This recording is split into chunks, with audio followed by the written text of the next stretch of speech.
Olá, bem-vindo, bem-vinda a mais um programa Palavra Ética aqui na TV Comunitária de Belo Horizonte. Eu sou Gilvando Luiz Moreira. Mais uma vez nós vamos dedicar a Palavra Ética de hoje ao direito urbanístico. Vocês já sabem, mas porque o conflito é seríssimo, está acontecendo aqui em Belo Horizonte, na divisa com Santa Luzia, um dos maiores conflitos fundiários e agrários social do Brasil, onde estão as 3 ocupações da Isidora, Rosa Leão, Esperança e Vitória. Há 2 anos, cerca de 8.000 famílias que ocuparam terrenos abandonados lá, agora já estão em um franco processo de consolidação, mas está acontecendo uma pressão muito grande para despejar aquelas ocupações e derrubar quase 5.000 casas de alvenaria que estão em construção lá. Então, para lançar luzes sobre esse conflito, da perspectiva jurídica, ética, nós temos a alegria hoje de entrevistar aqui no Palavra Ética a professora Júlia Franzoni. Júlia, bem-vinda aqui no Palavra Ética. Muito obrigada, Frei. Pode sentir-se em casa ou então lá nas ocupações ou na sala de aula, tá? Que ótimo. Então, a professora Júlia Franzoni é advogada popular, tem mestrado em Direito pela Universidade Federal do Paraná, doutorando em Direito pelo FMG agora. Professora Júlia, antes da gente entrar direto no assunto aqui, uma palavrinha sobre a sua trajetória. Você nasceu aqui em Belo Horizonte? Eu nasci em Belo Horizonte e desde o começo da minha graduação em Direito, eu participo da militância voltada à reforma urbana. Durante a graduação, eu mudei para Curitiba e terminei o curso de Direito lá, já me envolvendo também nas questões urbanísticas da cidade, enfrentando isso tanto academicamente quanto no meu ativismo profissional.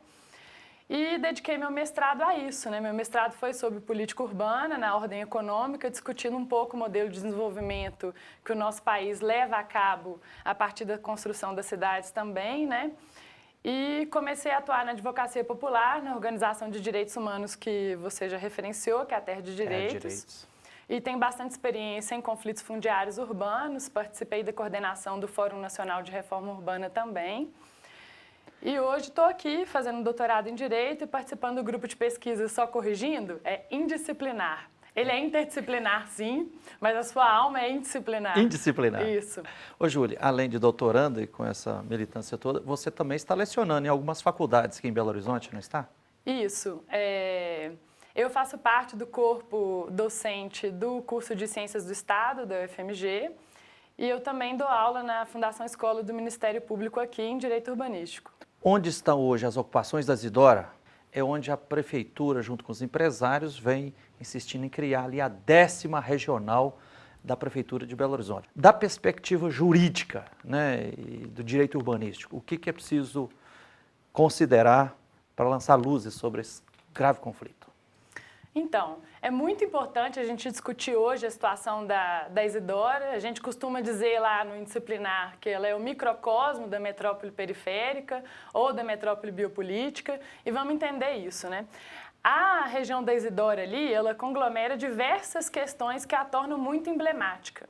Ela tá, além dela ser uma área gigantesca, né, ela é quase do tamanho da área do interior do contorno da cidade de Belo Horizonte. Eles falam que é cerca de 1.000 hectares, né, 10 milhões de metros quadrados. 10 milhões de metros quadrados.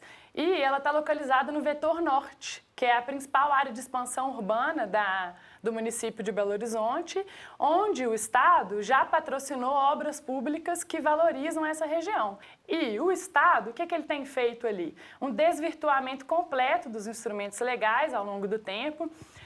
Você fala Estado, Prefeitura e Governo? Estado, Prefeitura, principalmente, mas também num arranjo que envolve o governo do Estado também, a gente pode explicar isso um pouco mais.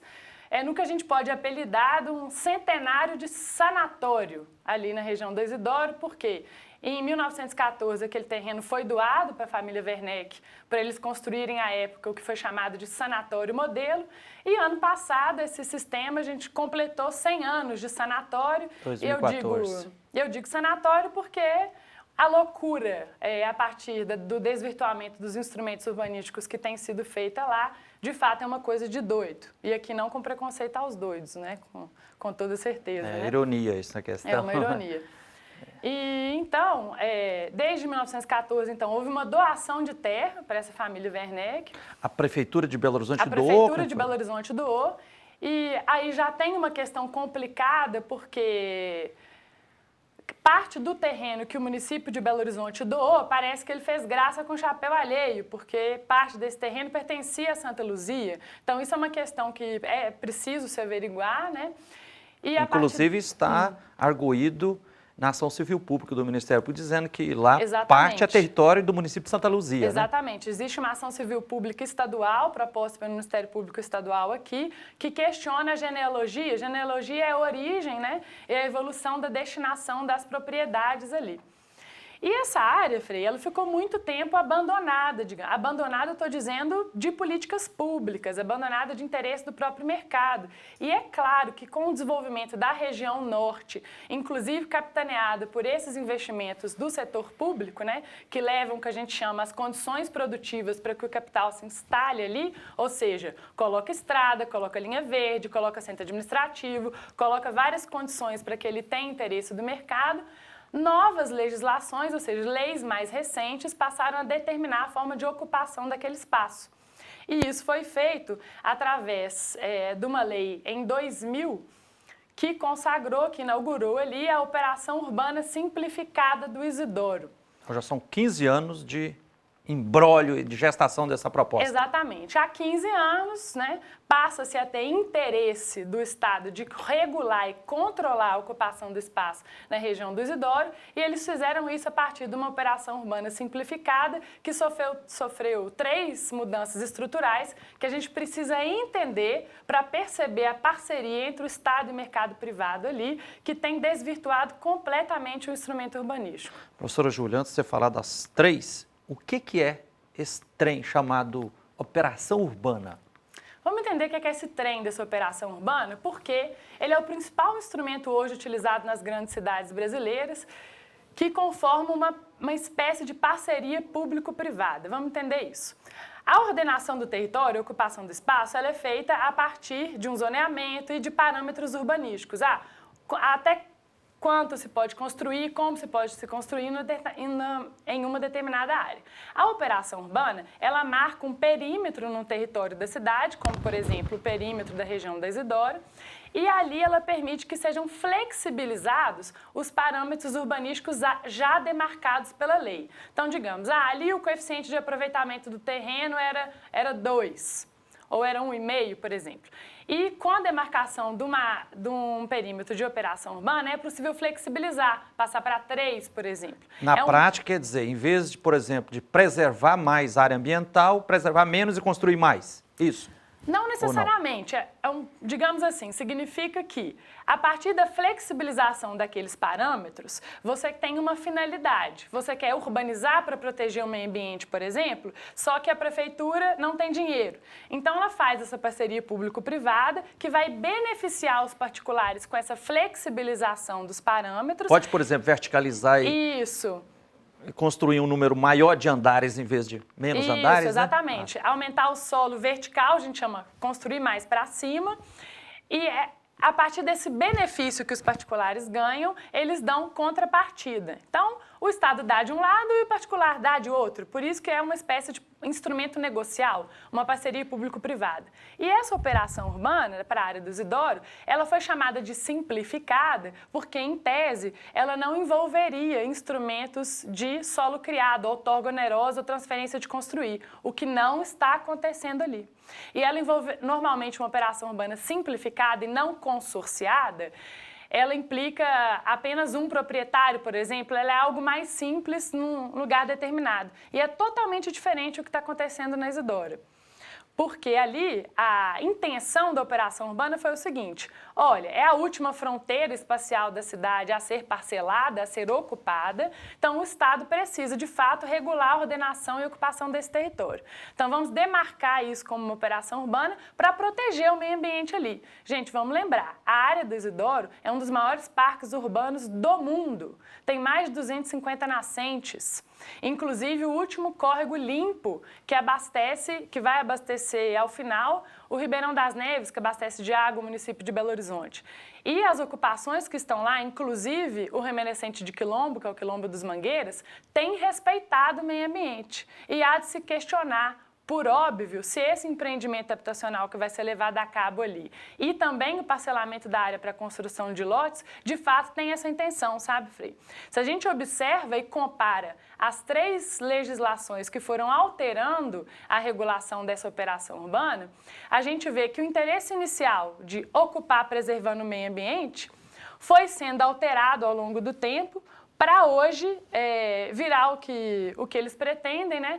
Que é o Granja Werneck, um conjunto de mais de 10 mil unidades só na primeira etapa do Minha Casa Minha Vida, e na outra área da Isidoro, parcelar para a construção de lotes. Mas é interessante para você ver como, de fato, em relação ao direito, a gente tem que ficar bem atento para entender quais são os interesses em jogo nessa disputa, né? Em 2000, a lei previa essa ordenação mais voltada à proteção do meio ambiente, né?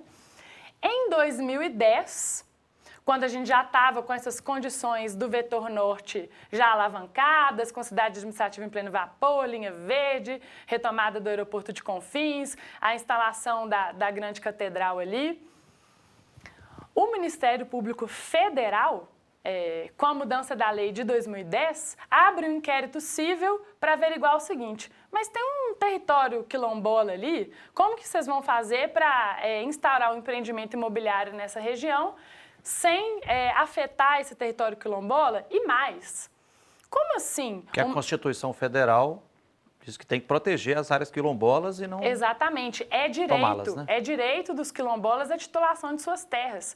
Não é um favor que o Estado estaria fazendo, isso também tem que ficar bem claro.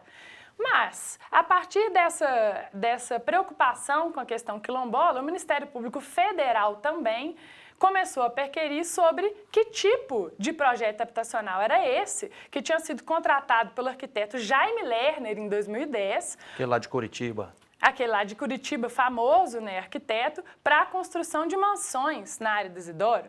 Então, vamos entender bem. A lei em 2010 é alterada de uma forma estrutural, muda totalmente a Lei 9959 de 2010, para garantir uma ocupação do espaço na Isidora para média e alta renda. Ou seja, para a classe média e alta aproveitar aquele parque, aquelas nascentes e aquela região já valorizada do vetor norte, como a gente estava conversando. Então, o Ministério Público Federal questionou, mas uma operação urbana para urbanizar a área, para ocupação do espaço para média e alta renda e ainda tendo um território quilombola, isso está errado. Ô, Júlia, a prosa tá boa, mas nós vamos ter que fazer um intervalo. Nós vamos continuar daqui a pouquinho, tá? Bom. Nós estamos hoje aqui no Palavra Ética, entrevistando a professora Júlia Ávila Franzoni, que é advogada popular, mestra em Direito, doutoranda em Direito pelo UFMG, é também pesquisadora do grupo indisciplinar da arquitetura aqui da UFMG, né? Estamos conversando aqui sobre o imbróglio jurídico e ético que está em curso, afetando diretamente as 3 ocupações da Isidora. Nós vamos a um pequeno intervalo e voltaremos já já para continuar entendendo essa questão da Isidora aqui com a professora Júlia. Espere aí.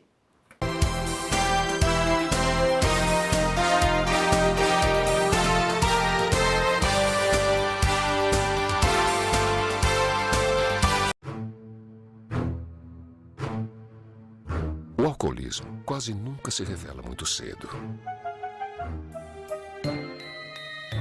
Se esconde na mentira, na negação, nas promessas jamais cumpridas.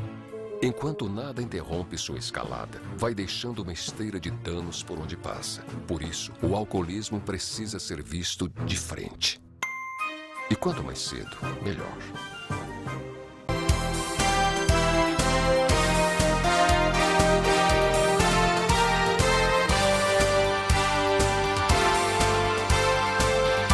Olá, estamos de volta com o programa Palavra Ética aqui na TV Comunitária de Belo Horizonte. Eu sou Gilvando Luiz Moreira e nós estamos hoje aqui no Palavra Ética entrevistando a professora Júlia Ávila Franzoni.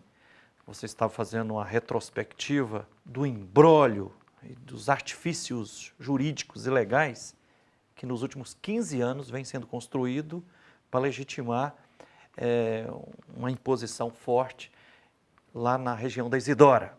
E você me fez recordar que o ano passado, né, precisamente dia 13 de agosto, houve uma grande tentativa de se despejar as 3 ocupações da Isidora, Rosa Leão, Esperança e Vitória.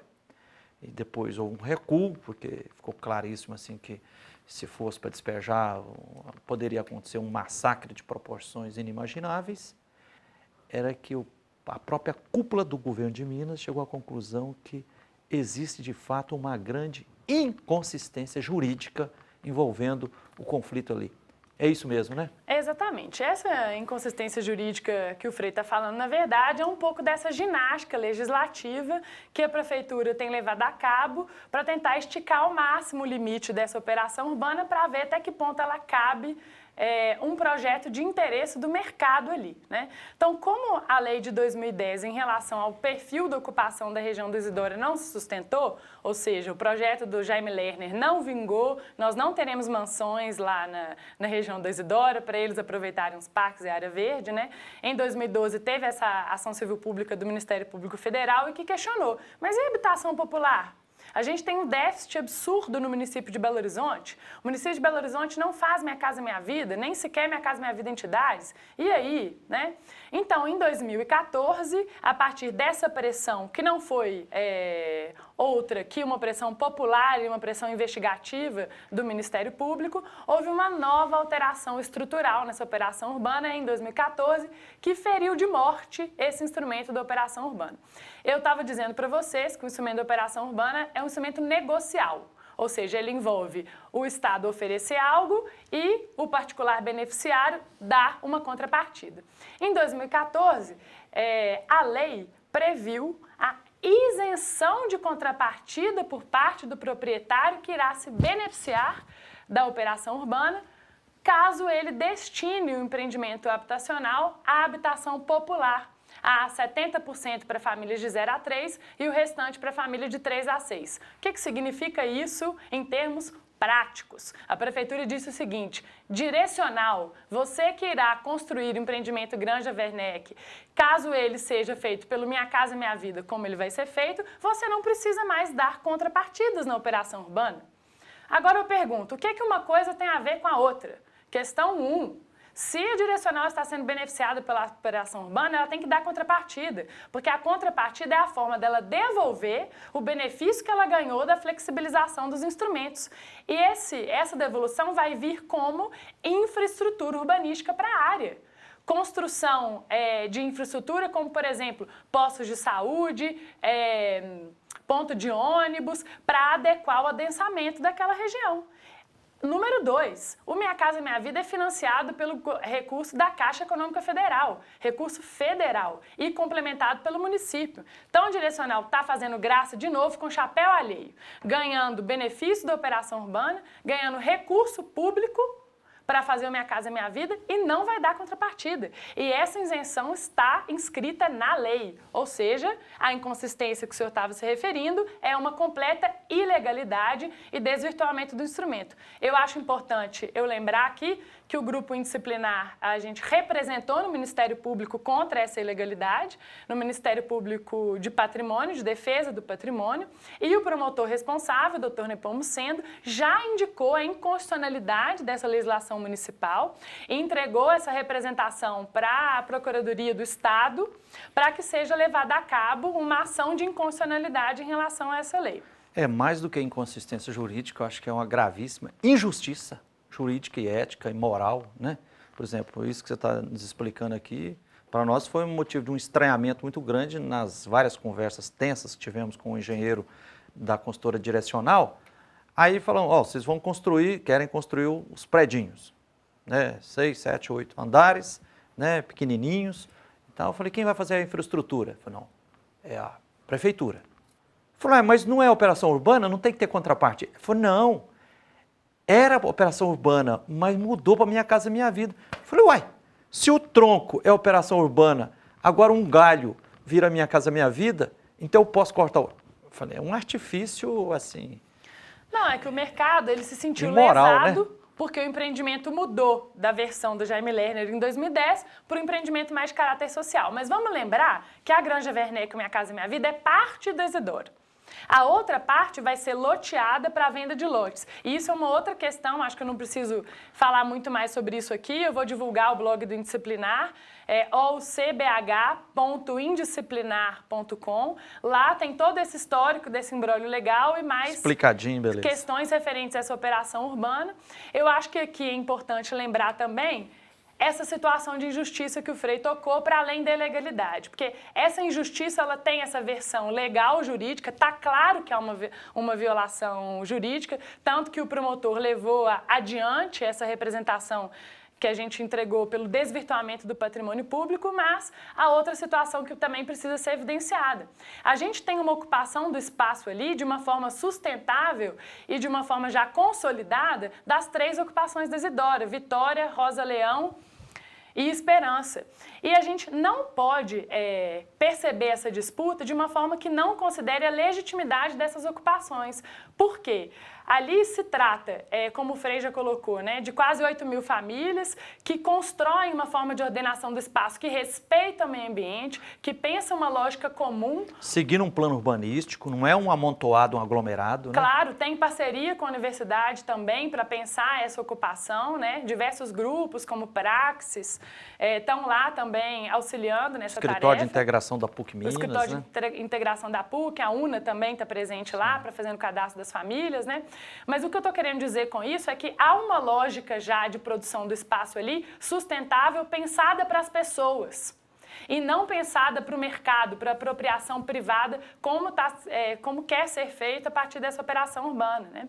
Então, a instalação do Minha Casa Minha Vida ali, de forma a despejar aquelas famílias, o que a gente está fazendo, além de permitir que a direcional se aproprie de uma forma completamente absurda das mais-valias fundiárias, porque a área já está valorizada, cidade administrativa, aeroporto, linha verde, não dá contrapartida da operação urbana dos benefícios que ela leva e ainda usar recurso federal. Agora, vamos chamar a atenção para uma questão. Ali na região do Isidoro, como a gente já colocou, tem essas 3 ocupações que se desenvolvem de uma forma comunitária, de uma forma sustentável, respeitando o meio ambiente. Ali quer ser colocado Minha Casa Minha Vida e esse grande projeto da operação urbana. Mas tem mais outra questão, que foi o centenário do sanatório que a gente estava brincando, que se completou ano passado. Há, naquele prédio do sanatório, a perspectiva de ser construída uma vila de passagem de moradores que vão ser removidos do anel rodoviário para lá. Então, presta atenção no futuro brevíssimo que nós estamos a construir através dessas ilegalidades. Minha Casa Minha Vida, a partir de uma tipologia completamente arbitrária de 43 metros quadrados que não cabem aquelas famílias que estão lá na ocupação, não cabem perfil de famílias plurais que nós temos na sociedade. No Jardim Vitória, eu fui lá 15 dias atrás, fizemos uma audiência pública lá, construíram lá 5 andares, com apartamentos de 50 metros quadrados e mesmo assim o povo está reclamando muito. Pois é. E além disso, ou seja, primeiro lote do Minha Casa Minha Vida, 8 mil unidades. 8 mil unidades de conjunto habitacional, mais a vila de passagem para os removidos do anel rodoviário. Sem contrapartida, ou seja, sem infraestrutura técnica ou social para lá, o que o Estado vai estar patrocinando, é que a Prefeitura e o Estado vão estar patrocinando, é um gueto de pobres marginalizado naquela região. Isso é muito sério, vamos prestar atenção nisso. Vão pegar os removidos do anel rodoviário, colocar naquele antigo sanatório para ser uma vila de passagem. Do lado, pertinho da região onde estão os quilombolas, e para cima construir o Granja Werneck, um empreendimento habitacional para mais milhares de famílias, sem ponto de ônibus, sem infraestrutura técnica adequada, sem escola, sem posto de saúde. Aquilo vai virar um gueto de pobres marginal, sem direito a acesso à cidade. E a gente já tem notícia para piorar esse quadro que a gente pode chamar de guetização daquela região, que no Capitão Eduardo já está demarcado como outra operação urbana para construir mais projeto habitacional sem infraestrutura. Professora Júlia, exemplo disso, eu vi com os meus próprios olhos há 15 dias atrás, numa audiência pública, lá no Jardim Vitória, no condomínio Canários, né? Que é lá, já tem vários lá, cerca de 1.400 apartamentos, que é do Minha Casa Minha Vida. Quando o povo começou a se revezar no microfone, as moradoras a falar, é isso aí. é um povo jogado lá num gueto, né? Diz que lá não tem posto de saúde, não tem creche, não tem escola, a polícia não aparece lá, SAMU não vai lá, né? Para o povo acessar o ônibus público mais perto, tem que andar 2, 3 quilômetros a pé, subir um morro, tem que passar no meio de uma vila, lá o pessoal começou a comprar pedágio, ó, passar aqui no meu quintal, você tem que, ou está proibido, então tem que pagar 70 centavos. Então, nós estamos aqui jogados às traças, ganhamos um apartamentozinho aqui, muitas famílias que foram colocadas, são 5 andares, sem elevador, diz que tem várias pessoas que estão no 4º ou no 5º andar, que são deficientes, que saem de lá só nos braços de bons samaritanos, e muitos falando assim, ó, ganhamos um apartamento aqui, mas perdemos o emprego, porque não tem como ir. Então, isso pode se agravar se eles continuarem enfiando goela abaixo esse projeto da Minha Casa Minha Vida lá, né? Esse processo da Isidora, a gente chama ele de emblemático, esse microcosmo que a gente estava comentando da metrópole periférica, é porque essa situação tem se repetido nas grandes cidades brasileiras, né? E com o Isidora não vai ser diferente. Mas ali, gente, é um claro desvirtuamento dos instrumentos, uma parceria do Estado com o capital, por exemplo, a Direcional e os outros empreendedores privados lucrarem sem dar contrapartida, né? Isso vai significar, na prática, esse gueto de pobres que a gente está comentando. Eu quero chamar a atenção também para o fato de que a Conferência de Habitação do município de Belo Horizonte, o momento soberano de participação popular em relação à habitação. Ano passado, nas suas resoluções da conferência, aprovou a regularização fundiária das ocupações da Isidora. Isso é muito sério. A Conferência Municipal de Habitação aprovou como determinação da conferência que as ocupações fossem regularizadas.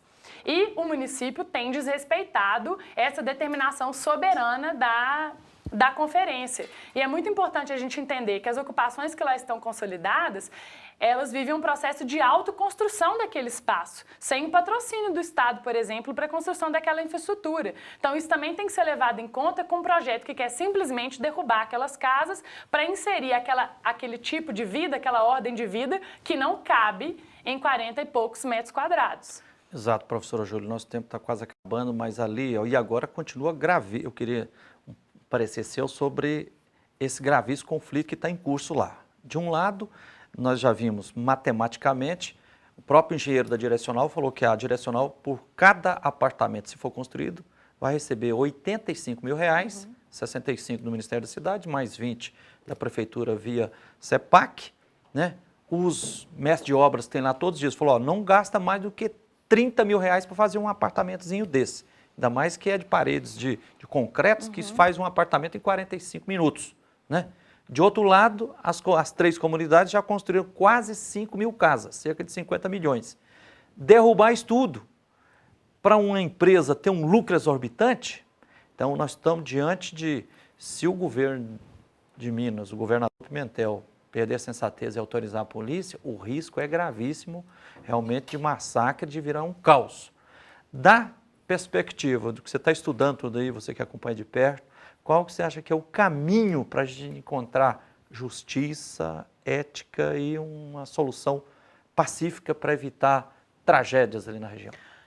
Frei, não há outra alternativa que não regularizar as ocupações da Isidora. E isso a gente não precisa inventar uma solução mágica, eu não estou falando aqui de algo impossível de ser feito. A própria Conferência Municipal de Habitação já aprovou a regularização das ocupações ali, então nós temos que adaptar aquele projeto, uma vez que há clara ilegalidade em relação à construção do Minha Casa Minha Vida ali sem contrapartida, né? Então tem que haver uma adaptação urbanística em relação ao projeto habitacional e regularização fundiária das ocupações do Isidora. Professora Júlia, muito obrigado. De nada. Nosso tempo esvaiu-se. Depois nós vamos convidar você de novo aqui para a gente continuar proseando sobre isso. Então, entrevistamos hoje aqui no Palavra Ética a professora Júlia Ávila Franzoni, né, doutoranda em Direito e que acompanha de perto a luta política e jurídica das ocupações da Isidora. Obrigado a todos pela atenção e até o próximo Palavra Ética.